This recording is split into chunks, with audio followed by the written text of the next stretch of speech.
Good afternoon to all our Crossnore friends. Wherever you may be watching us on Facebook or YouTube or listening to our podcast, we are delighted to have you here. We're getting super fancy. Victor has added some music to our beginning on our Facebook Live, so I feel like we're super fancy all of a sudden. We are glad to have you here at the Way Home. My name is Holly Kessler, and I'm the Senior Director of Community Relations for Crossnore, and I'm your host today. I am excited to have back our CEO, Brett Loftis. He is going to talk to us today about the Center for Trauma Resilient Communities and what being a trauma resilient community is all about. So I hope you will join me in welcoming Brett. And he's on the road. So this is another fancy thing we're doing today. Yeah, Holly, good to see you. It's always on the road with the Center for Trauma Resilient Communities. Because our training is national, you never know where we might be. I know. Well, I appreciate you carving out a little bit of time for us, even if you're sitting in your car. So. Yeah, no problem. I'm glad to be here. Well, good. Well, tell everybody, I know we have new viewers every week, so tell everybody who you are and a little bit about yourself. Sure. Hi, everybody. My name is Brett Loftis, and I'm the Chief Executive Officer of the Crossnore Communities for Children. I've been with Crossnore almost 10 years, and prior to that, I had a first career in child advocacy. First as a guardian ad litem, and then working for our guardian ad litem program. And then I went to Wake Forest Law School to be a child advocate attorney and practiced law in Charlotte for 13 years, representing children, and eventually ran the largest children's law office in the Southeast in Charlotte. And so loved that work and joined the Crossnore family almost 10 years ago. I can't believe it's been 10 years. That's craziness. It goes by in a hurry. Well, speaking of time frames, so then you've been at Crossnore for 10 years, but in 2018, you did something special and opened up kind of a division of Crossnore. So tell us about the center. Yeah. One of the things that really drew me to Crossnore was its long standing commitment to trauma-informed care, and being one of those first organizations in the country who really pursued a national certification and being a trauma-informed organization, and has now since gone through 4 rounds of national certification. And what we were learning in the process is that we are doing some unique and different things, and we continue to do consulting and support for other organizations around the country when they'd call and say, how do you do what you do? How do you make sure that children and families get the they need while your staff is supported? And so 2018, two the leading experts in the country around trauma-informed care and I got together, and we formed the Center for Trauma Resilient Communities, which is a national coaching and consulting arm of the Crossnore Communities. Well, that is terrific. And so part of the name of the center is Trauma Resilient Communities, and we talk a lot at Crossnore around a trauma-informed care model. So what exactly is a trauma-informed care model? Yeah, so I think what we know now, both through research and experience, is that it's not just what happens to individual people that has a long-term impact on them. It's also what's happening in the world around them, what's happening in their home, in their neighborhood, what may be happening in their schools. And so it's critically important to address what we call all the realms of adversity out there, everything from environmental issues to maybe being part of a natural disaster, or to things that happen in communities like violence, community violence, and housing crisis and different things, and even forms of discrimination like racism and sexism and other those things that impact us over our life.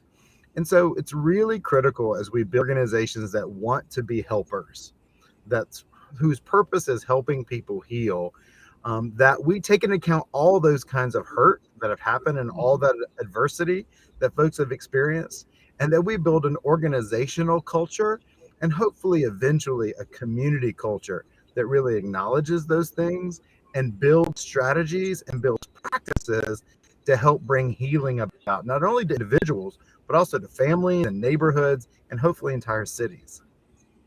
So you mentioned culture change, and we talked with David McCorkle a few weeks ago about culture change. And this is a question I asked him. Do you think culture change is hard for an organization, and how do you go about doing it? Yeah, I think it's important to recognize that every organization has culture that they're working in.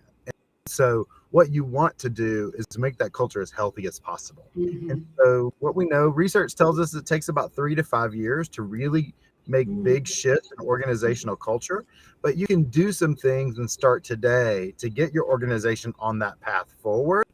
And so I do think that culture often is more powerful than some of our best strategic plans and our best program ideas and things like that, because we want to make sure that the thing that organizes us all together really reflects our values and our commitments.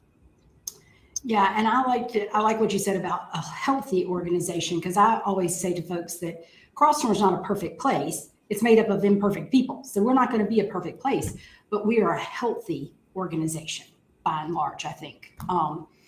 And also in just in thinking about organizational culture and the things that have happened outside of maybe our own personal adverse childhood experiences, we've just come, hopefully we've come out of, still have some traces of the pandemic.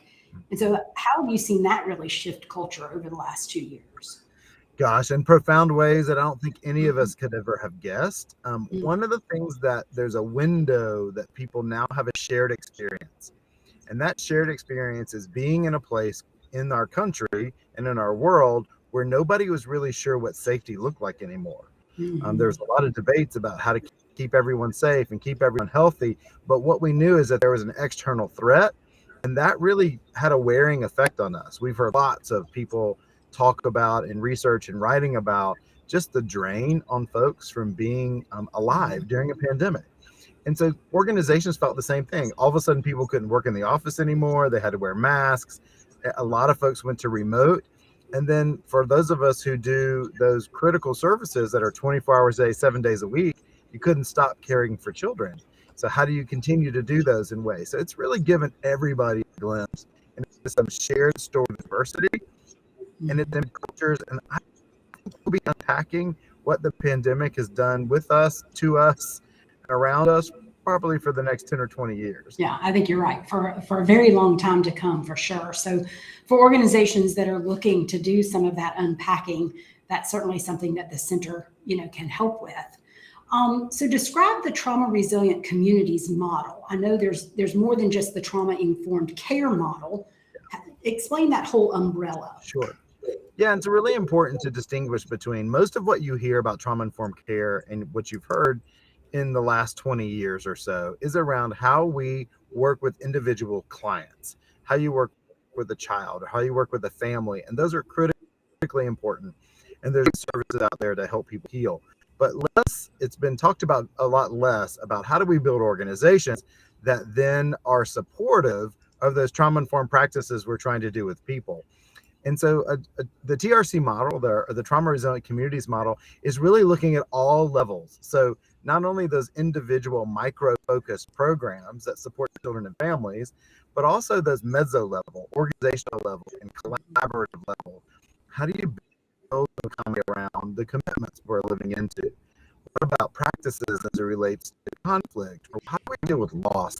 That's a big issue, especially when you work in our field, is we deal with the loss and the exposure to the secondary trauma that many of our staff experience every day. And then you look up the chain, the macro level, more community level. So how does our community make decisions? Do those decisions impact everyone equally? Do they benefit some more than others? How do we have open dialogue and open communication? And how do we deal with conflict even at the community level? And so the TRC model really works together to address issues at all of those levels.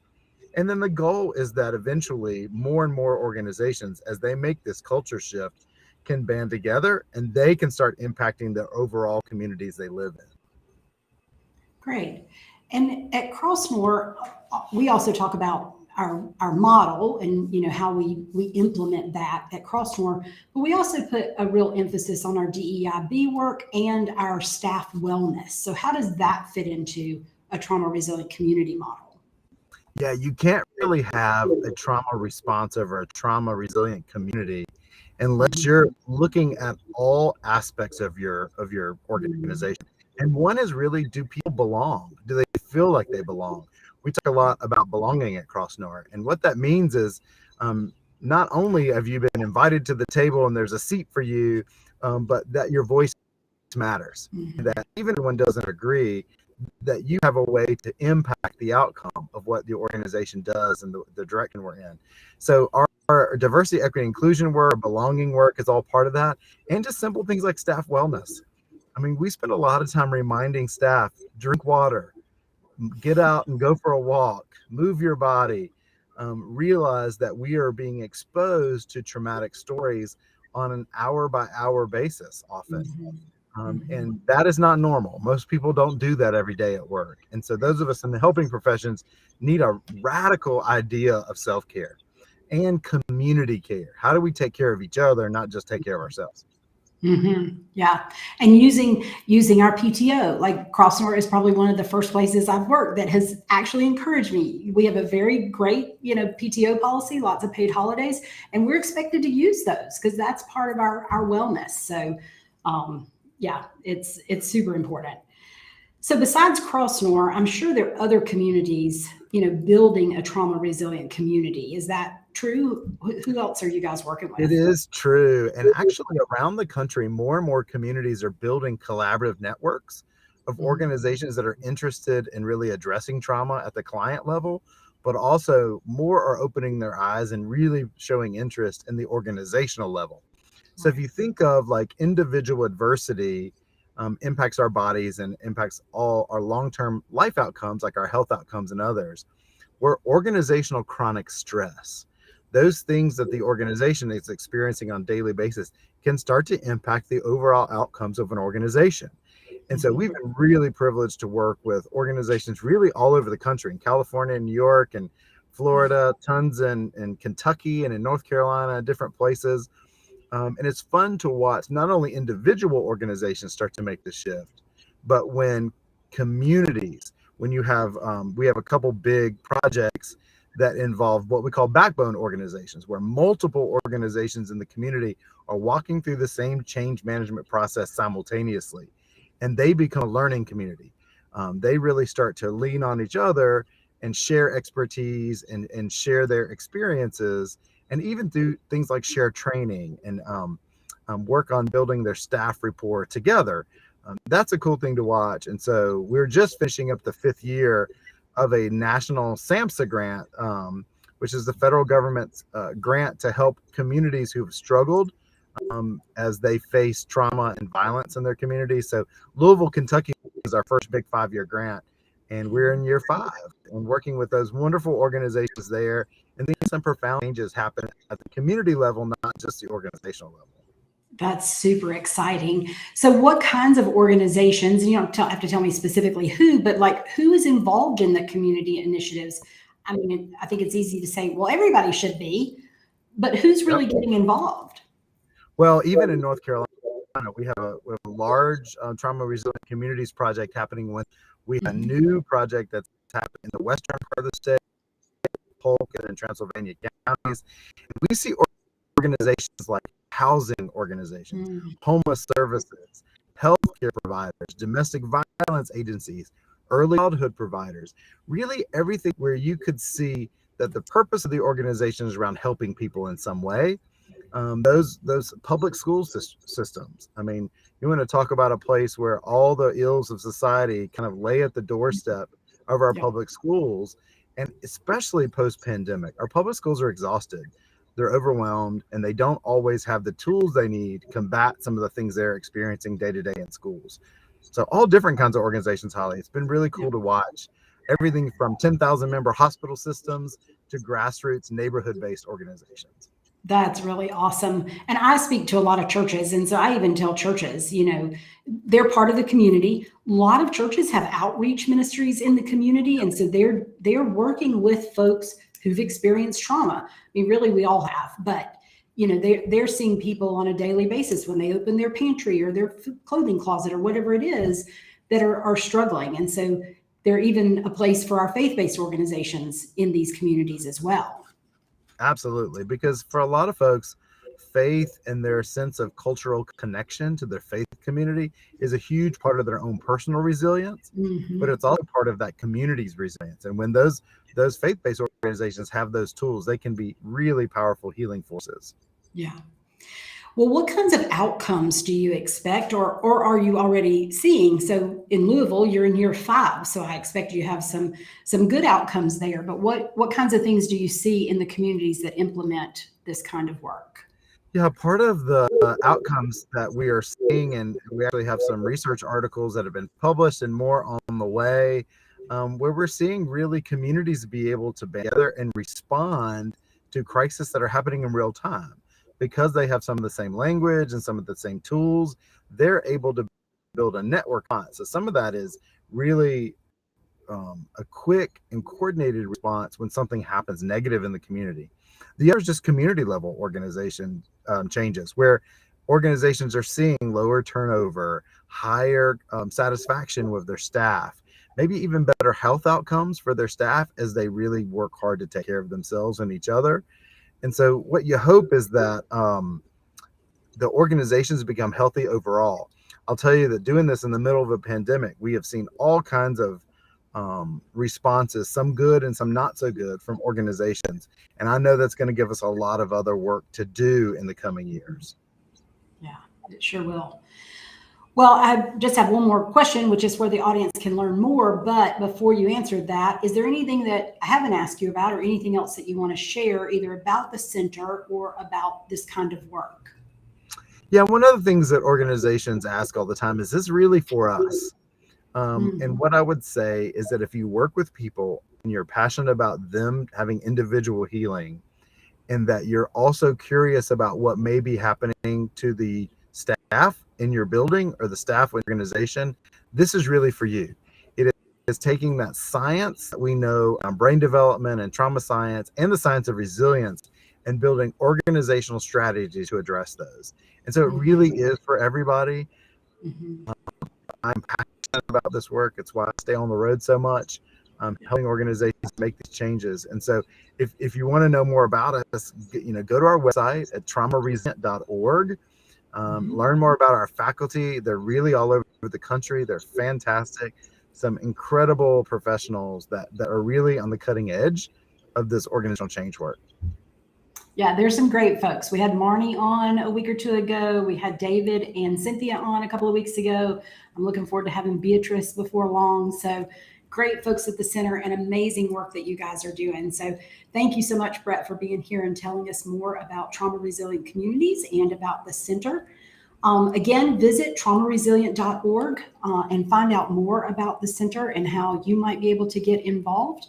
And come back here next Tuesday at 1 o'clock. Where we'll be right here on Facebook Live for The Way Home. You can also catch us on YouTube and on our podcast, wherever you get your podcasts. So thank you again for joining us this week, and we'll see you next week on The Way Home.